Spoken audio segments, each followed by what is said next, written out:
কুষ্টিয়ার দৌলতপুরে পীর শামীম রেজা জাহাঙ্গীর ওরফে আব্দুর রহমান হত্যা মামলায় হাইকোর্ট থেকে জামিনে থাকা প্রধান আসামি খাজা আহমেদ ও অপর আসামি আসাদুজ্জামানের জামিন আবেদন নামঞ্জুর করেছেন আদালত।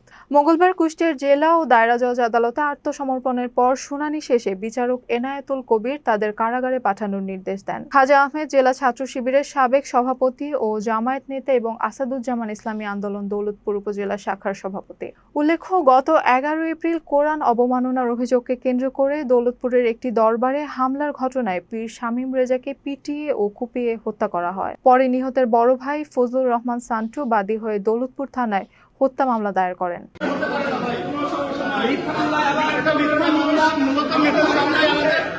আমাদের কুষ্টিয়া ছাত্র শিবিরের অন্যায় করলো, এই অন্যায়ের জবাব দিতে হবে ইনশাআল্লাহ। এই মামলায় বিএনপির যে নেতৃবৃন্দ জড়িত সবকিছু আমরা লক্ষ্য করেছি। বিএনপির এই লুটেরা, চাঁদাবাজ, অগ্নি সন্ত্রাসীরা আমাদেরকে বিতাড়িত করতে পারবে না। ফিলিপনগরের সর্বস্তরের মানুষ আমাদের সাথে আছে।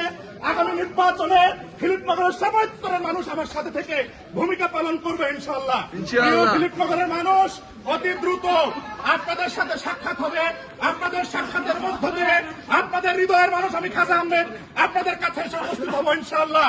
আপনারা ভয় পাবেন না।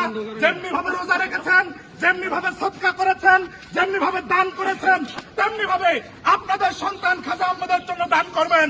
এই বিএনপি নামক লুটেরাজরা এই বাংলাদেশ থেকে নিঃশেষিত হয়ে যাবে ইনশাআল্লাহ। ফিলিপনগরে যে অন্যায় আমার পুরো হয়েছে, যে অবিচার হয়েছে, এই অবিচার থেকে এই ফিলিপনগরের আপামর মানুষ এই বিএনপিকে নিঃশেষিত করার জন্য ভূমিকা পালন করবে ইনশাআল্লাহ।